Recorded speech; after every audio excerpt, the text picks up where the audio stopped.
네, 여러분 안녕하세요. 보세사를 준비하는 수험생 여러분, 만나서 반갑습니다.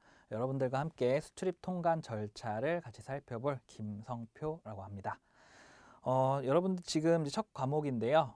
지금 어느 정도 준비를 하고 지금 시작을 하시나요? 무역에 대해서 아예 처음이신 분들도 있을 거고, 또는 무역업에 종사는 하지만 보세사라는 시험을 이번에 처음 준비하시는 분들도 계실 거고요. 그래서 이제 여러분들 어디에 이제 맞춰서 진행을 할까 하다가 당연히 이제 초반 처음 접하시는 분들도 이해하기 쉽도록 용어의 정의 부분부터 좀 세밀하게 이제 진행을 해보고자 진행 계획을 세웠습니다. 그래서 여러분들과 이제 앞으로 만날 부분들에서는 용어에 대한 상세한 정의와 또 특징적으로 어떤 흐름을 이해해야 될 때는 전체적인 개념을 좀 먼저 설명을 드릴 거예요. 그래서 어떤 이제 수출이다, 수입이다라는 부분을 할 때 수입의 정의 그 한 가지에만 머무르는 것이 아니고 수입을 하기 위해서 전체적인 흐름, 수입을 할 때 화물이 국내에 도착을 하고 도착 이후에 보세구역에 반입이 되고 반입된 이후에 수입 신고를 하고 관세를 납부하고 다음 물품이 국내로 반출되는 전체적인 흐름에 대한 이해가 있어야 이러한 용어들을 전반적으로 다 쉽게 습득을 하실 수 있기 때문에 그 흐름에 대한 부분도 같이 이제 설명을 좀 드릴 겁니다. 네, 지금 이 부분은 이제 예시에 대한 부분이었는데요. 1과목을 좀 간단하게 설명을 드려볼게요. 자, 우리가 이제 관세법이라고 하는 부분은 크게 이제 수출입 통관 부분하고 보세화물 관리. 네, 관세법이라는 게 말 그대로 관세에 대한 부분을 관리를 하는 것이다 보니까 보세 상태의 화물을 관리를 해요. 네, 여러분들 이제 보세가 무슨 뜻인지는 알고 계시죠? 네, 모르시나요? 보세라는 건 세금, 세가 이제 세금입니다. 보는 보류되어 있다라는 상태입니다. 아직 유보되어 있는 상태. 그래서 세금이 유보된 상태의 화물인데 수입 화물이죠. 그래서 수입 화물인데 아직 관세를 내지 않은 것들이기 때문에 아직 내국 물품, 국내에 유통될 수 없는 상태의 물품을 이야기를 해요.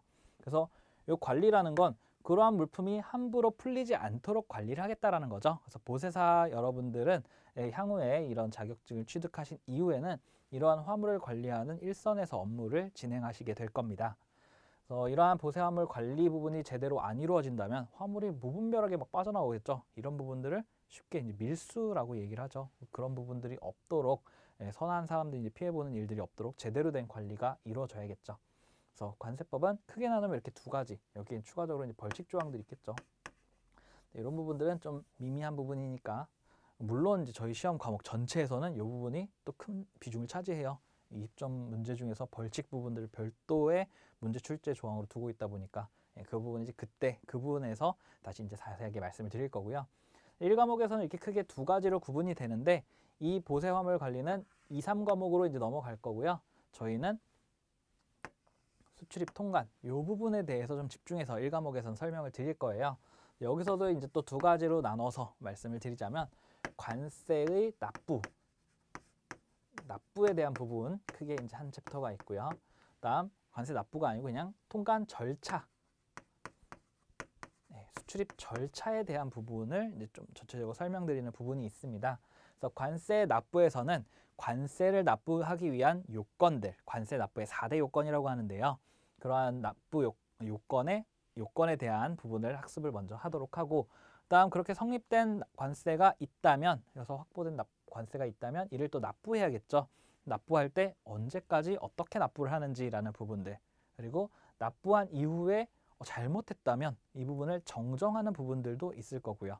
그리고 조금 좋은 얘기죠. 이제 감면이라든지 또는 환급, 이미 낸 관세를 돌려받거나 또는 내야 될 관세를 조금 절감해서 내는 부분들, 이 부분도 좀 학습을 해볼 겁니다. 그래서 이렇게 납세 의무를 쭉 하게 되고요. 그 납부할 때에 조금 과세관청에서 잘못된 행정 처리를 했다라면은 그러한 납세 의무자의 권리를 구제할 수 있는 방안들도 이 챕터에서 같이 학습을 할 겁니다. 다음 절차에서는 이제 당연히 수입과 수출 쪽으로 나눠서 수입 수출 절차에 대해서 이제 제반 설명을 다 드릴 거고요. 여기 더해서 반송도 있는데 반송은 사실 그 범주가 굉장히 좁아요. 그래서 반송 부분은 이제 조금 가볍게 진행하시면 되고, 수입과 수출, 특히 수입 쪽 비중이 좀 높습니다. 예, 왜냐? 이유는 짐작하실 거예요. 우리 관세법은 관세죠.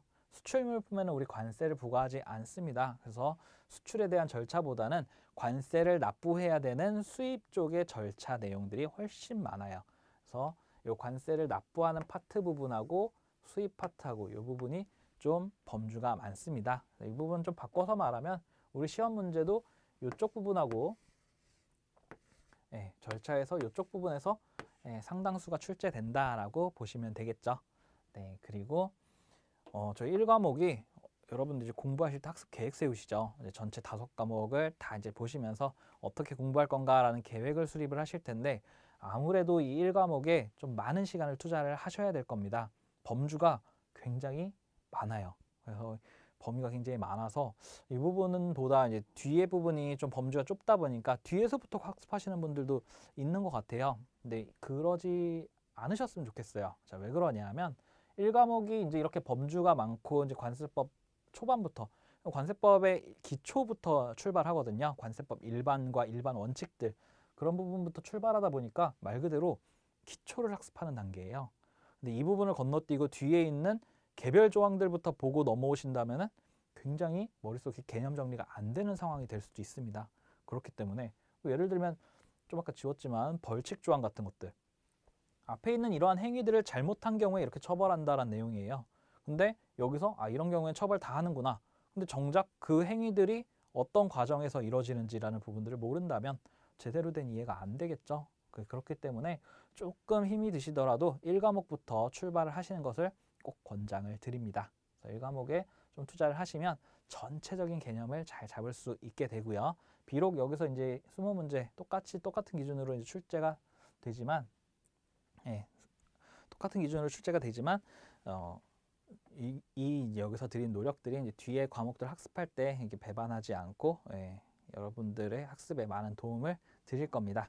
그래서 1과목은 전체적으로 이제 관세법 일반, 납세 의무, 이제 감면 환급, 분할 납부나 권리구제에 대한 제도, 그리고 통관의 재반사, 수입 통관 절차, 수출 통관 절차 등으로 이루어져 있습니다. 자, 이러한 것들에 대한 상세한 내용은 여러분들 본 수업 시간에 다시 한번 자세하게 설명드릴 수 있도록 하겠습니다. 자, 그럼 여러분들 본 수업 시간 때 뵙겠습니다.